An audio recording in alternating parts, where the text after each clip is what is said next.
our leaders, our ancestors who fought the wars of resistance, their heads, their remains are sitting in jars throughout Europe.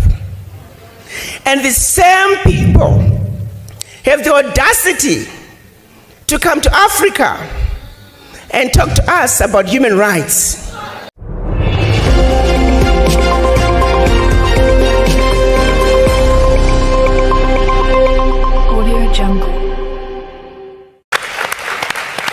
My name is Arikana Chihombori. I was born in Zimbabwe, some little village called Chivu.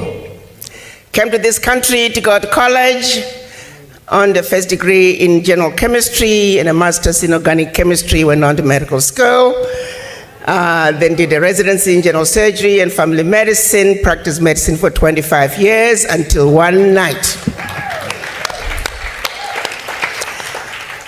Around 3 a.m., a phone call comes in and says, Doc, the African Union ambassador to the United States has resigned.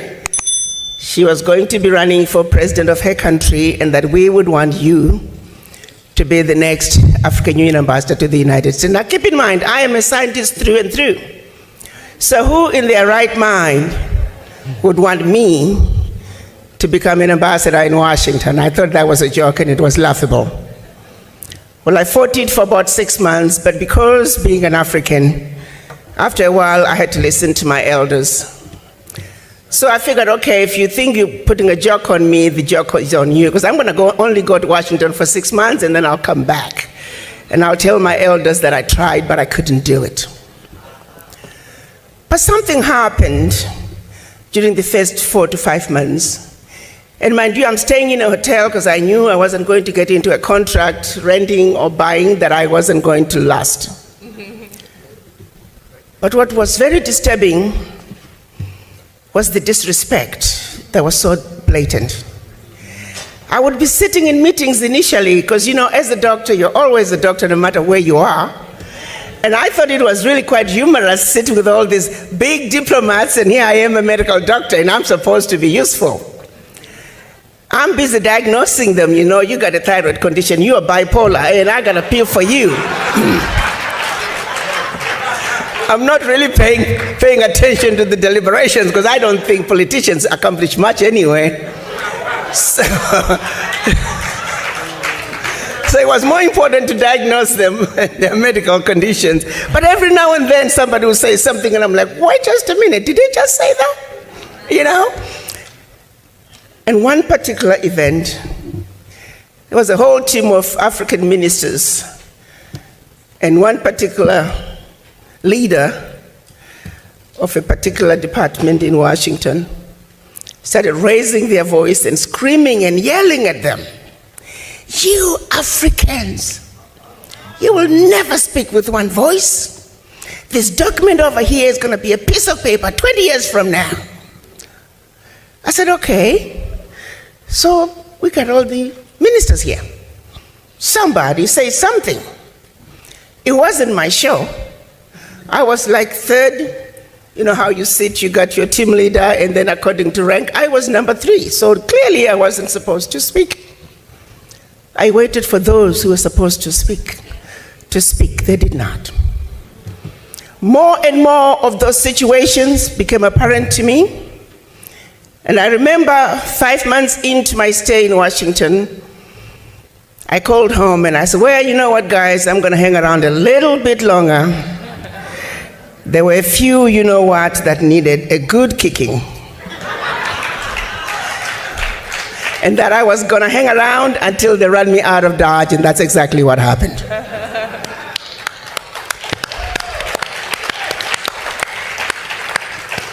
The disrespect is not just for the Africans on the continent.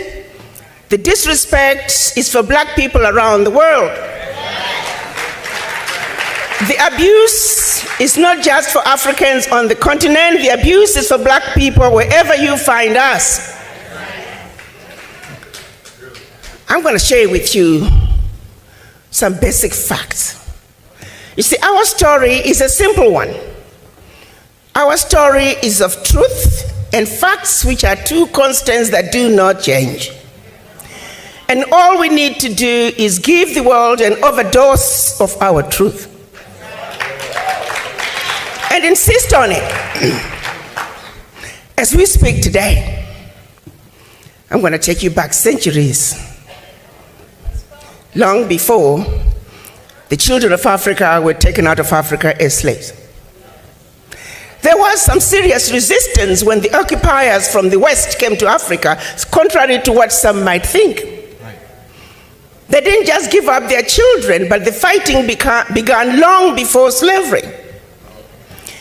And the resistance was those who led them, the majority of them, their heads, as we speak today, are sitting in jars in Europe. Are you aware of that?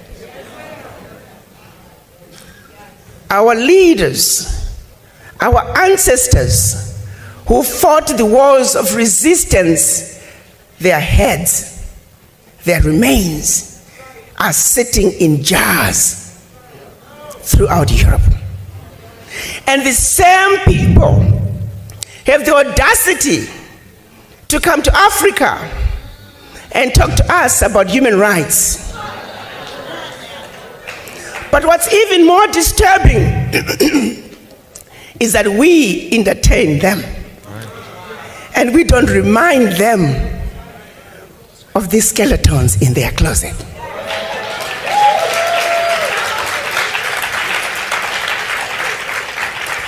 As we speak today, the priceless artifacts that they stole from all over Africa are sitting in their museums throughout Europe. And when you and I, when we visit Europe, we pay to see what belongs to us. Evidence of theft, evidence of murder on display in plain sight. As we speak today, black people are listed as 3/5 of a human being in the US Constitution. As we speak today, the redlining continues. As we speak today, African countries are being made to pay ridiculous interest rates on loans that they should not be paying for. Correct. As we speak today, reparations are due.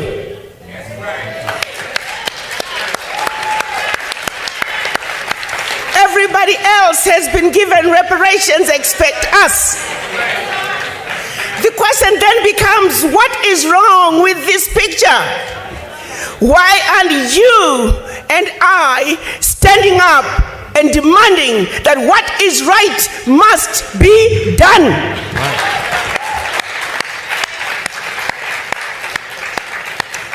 I can tell you why. Because no other race would stand for a minute what is being done to us. How long do you think a finger of a British soldier lasts in Zimbabwe? How long do you think a thumb of a German soldier lasts in Namibia? Not even a minute. They would storm in, kill hundreds, if not thousands of people just to recover that one finger. Why is it that we are unable to come together and speak our truth and demand that what needs to be done must be done?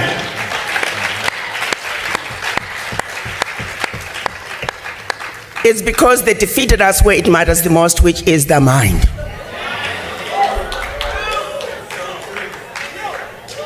It started with the missionaries in Africa long before slavery. They were sent by the Roman Catholic Church to subdue the Africans, make them believe that when you get slapped, turn the other cheek, and that your riches are in heaven.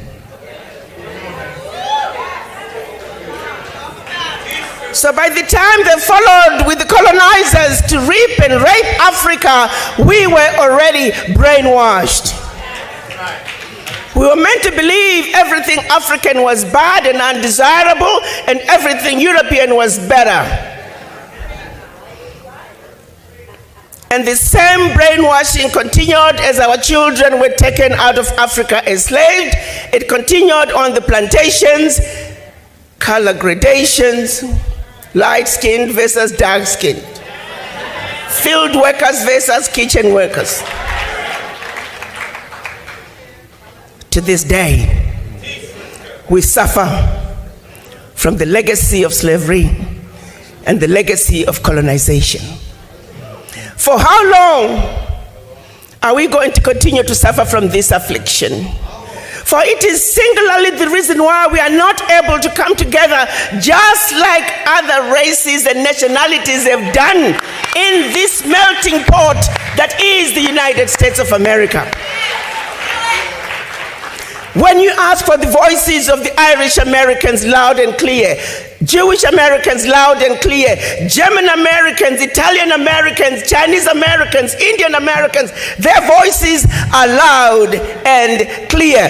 But when you ask for the voices of us black people, you might as well go to the graveyard, because we are missing in action. We were taught, we were brainwashed into not even loving ourselves as individuals, let alone each other. We were taught not to trust one another. We were taught not to believe that my brother can, my sister can, but somebody else who doesn't look like you and I is better. The question I have for all of you, just close your eyes and think about your children, your grandchildren. Is this the world you want to leave behind for them? If the answer is no, then you need to have a serious conversation with the image in the mirror. Because it is the image in the mirror that must change. It is the image in the mirror that must understand that you are sick from this affliction of the legacy of slavery. You are not sick at home. You are not sick in the doctor's waiting room. You are not sick in the hospital ward. You are sick in the intensive care.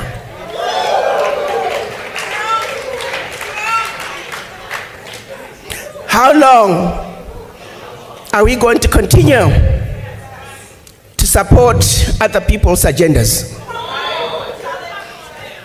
Those who stood up to fight during the civil rights movement, during the Pan-African days in Africa, civil rights in the United States, they were all silenced. We are emerging out of a period of 20 to 30 years where just nothing is going on. We are all fast asleep. When are we going to wake up? Reverend Al Sharpton is saying, the time to wake up is now.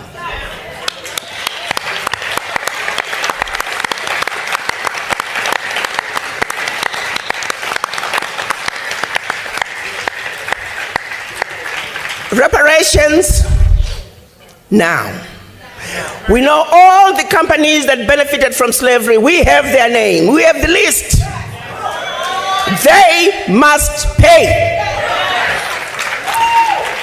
As we speak, many have pledged their contributions. Guess what's going to happen, my brothers and sisters?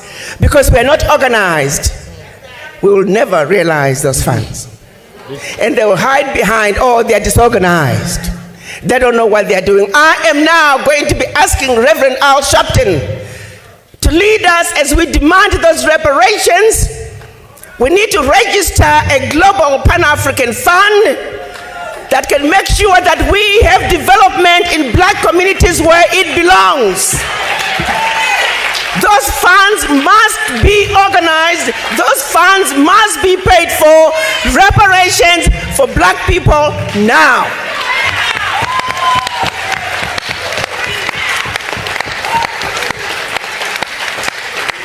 No more shall we continue to be abused. No more shall they continue to exploit our Africa. What is in Africa is our birthright, and we are going home to take it. No more shall we be told Africa is a diseased and dying continent, because they are going to Africa in droves and telling you to not go there. So this moment is calling for unity of purpose. And before I leave this platform, I'm going to ask all of you to take a moment. If you love your children, if you love your grandchildren and their future, to have a serious conversation with Image in the Mirror. No justice, no peace. No justice, no peace. I thank you.